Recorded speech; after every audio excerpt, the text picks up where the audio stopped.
I always like, before I speak, I like to just take it to the essence of where I come from. So since I'm here at Temple, I'm gonna get up to a freestyle. I can see a smile, so I know I'm in the right place. This is a freestyle. Looking at the girl in the front aisle, ooh child. Yo, the Temple Owls. It's common sense, yo. They said I cruise up the walk, and I should go to the walk and maybe know the talk. What happens, common sense? I'm in Philly, not New York, but peace to my people who come from the east. You know how I release, the styles will never cease. And you know what it is, I'm always getting love. They told me tonight that I should go to the pub. You know how it is, my style, I claim king. And this is what I'm telling you, y'all, I never stall. I know somebody from Temple, her name is Tamron Hall. So this out there, yeah, I came in just there. I'm coming off of the head like I had no hair, but it don't stop. Now since I get props, next week y'all better go see Barbershop. We love the music, common sense. I got the style is so fluid. Yo, it's common sense, check out while I relax. See, they said I should go get some pizza from Maxie's. I came to build, I get it done. I'm chilling on 1300 and letting them know.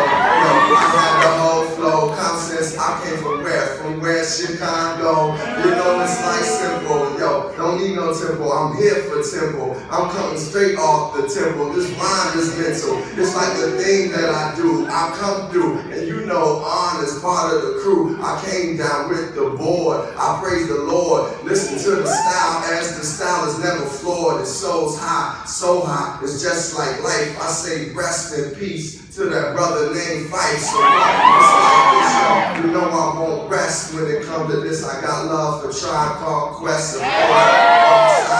From the south side, that's where we hang outside. Yo, we love to collide with others, but yo, I'm down with the brothers and folks. Listen to the style, as the style just spoke. We what we do when I come on, yo. I keep the form. Somebody on the sound, yo, keep my mic on. Yo, I gotta kick it. Listen to the style, my man, don't get evicted. And I can let you know what happened with the stuff. I'm coming down, so y'all know I never bluff. And you should know if right now you want to take this, I came to Temple to talk about greatness. So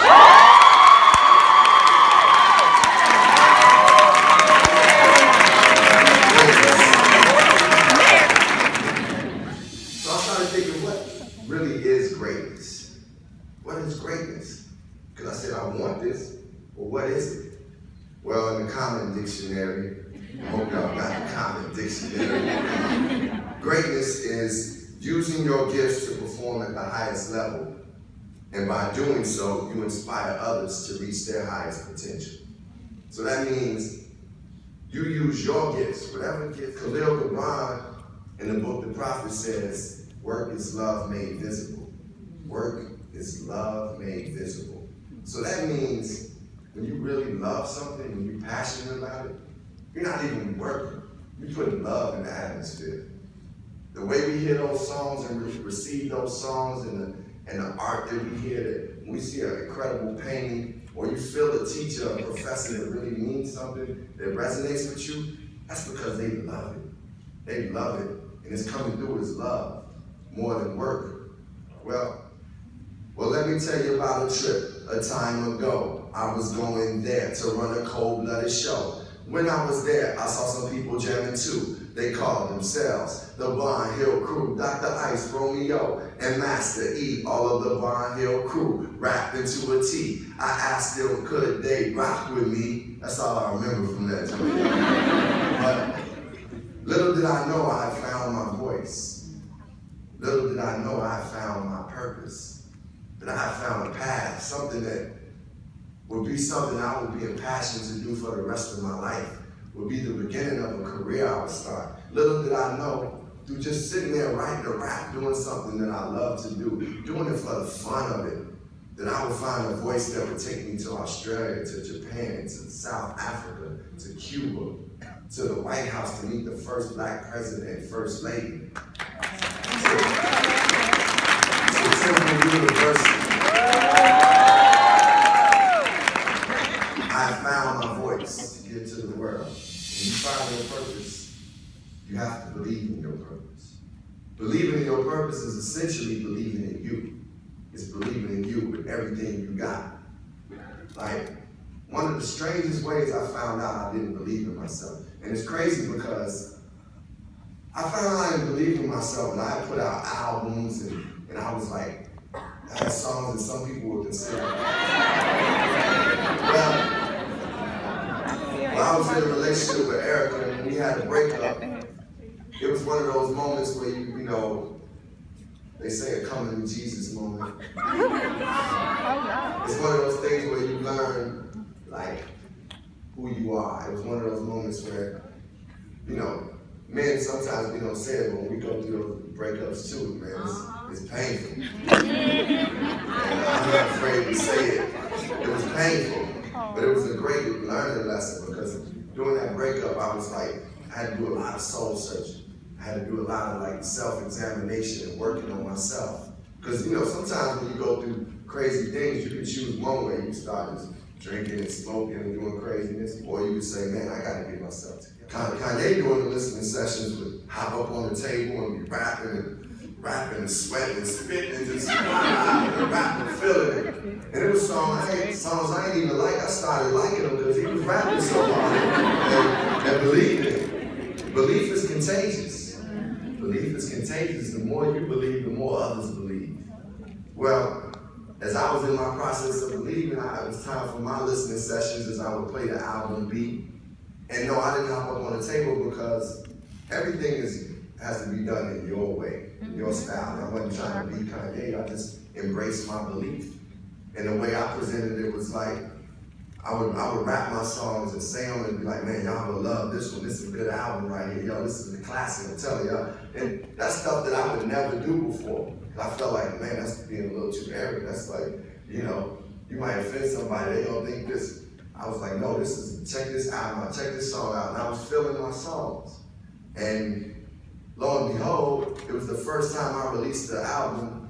As soon as it came out, the album D, thank you, sir, it got classic album reviews. Wow. Came out and got, you know, the 5 mics, the double XL, those things, when those things really mattered. This is my man, I feel this dude, he about hip hop. So he said, I want y'all to give it up. And I started rising down my seat. Give it up for Kanye West.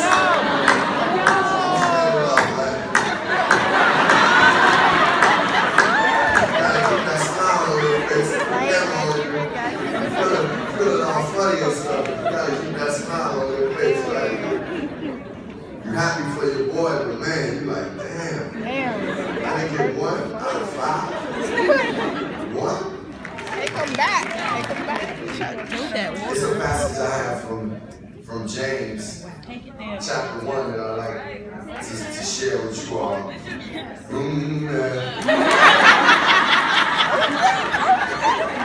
says, consider it pure joy, my brothers and sisters, whenever you face trials of many kinds, because you know that the testing of your faith produces perseverance. Let perseverance finish its work so that you may be mature and complete, not lacking anything.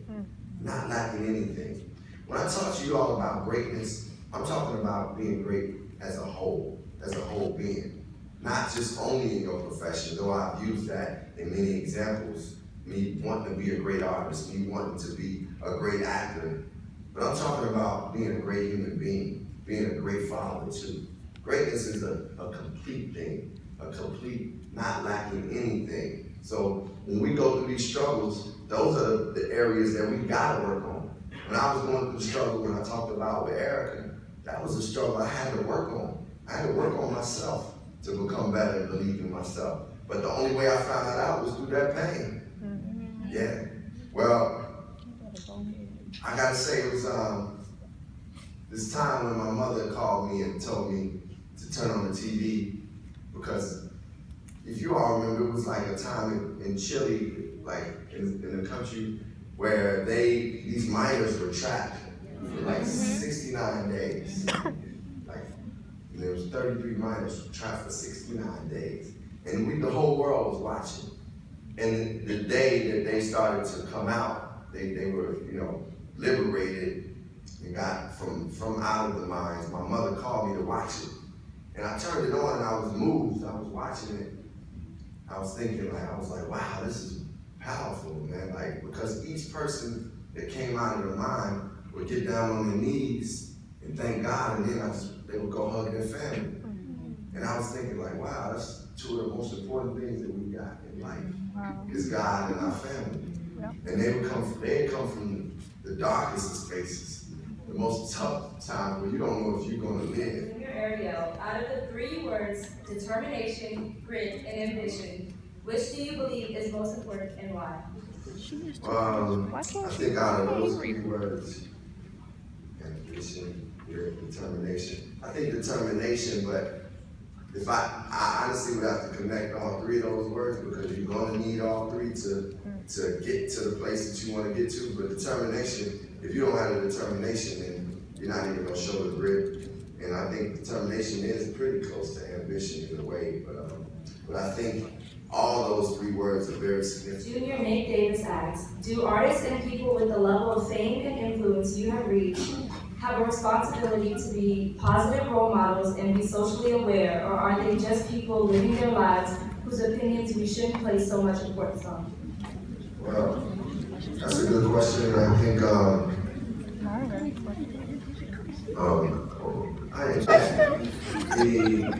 artist, I feel the artist has a responsibility to do good in the world. I wouldn't be honest, and I have to honestly say that everybody's job may not be that. Some people that may not be their purpose right now to go out and say something conscious in music, or go out and maybe necessarily do something conscious in music. But I think being a good human being is still a duty of an artist too. Like, if you're making party music, that don't mean you want to go out and just act a fool. You still want to help. In your song, I Used to Love Her, from 1994, you shed light on the changes throughout hip-hop. I just wanted to know, what's your take on the current state of hip-hop? I was thinking, damn, 1994, right? I was like, damn, this boy been doing it for a minute, right? He wasn't born, right? You look great. It's okay, you look great. I mean, but hey, but I'll say this, it's a blessing to be here. I'm here talking about hip-hop 22 years later. It's a beautiful thing, I'm grateful. So, I think the state of hip-hop is similar to the state of the world in certain ways, because hip-hop, in many ways, can be a reflection of what our times are. And I think, in 1994, hip-hop artists didn't know about making big money as rappers, and so it was a certain passion and love that just was there. It just was done because you loved it and you wanted to be out there as an MC. It became a business, and as the business grew, and it's not bad that it was a business, but some of the art just lost the purity.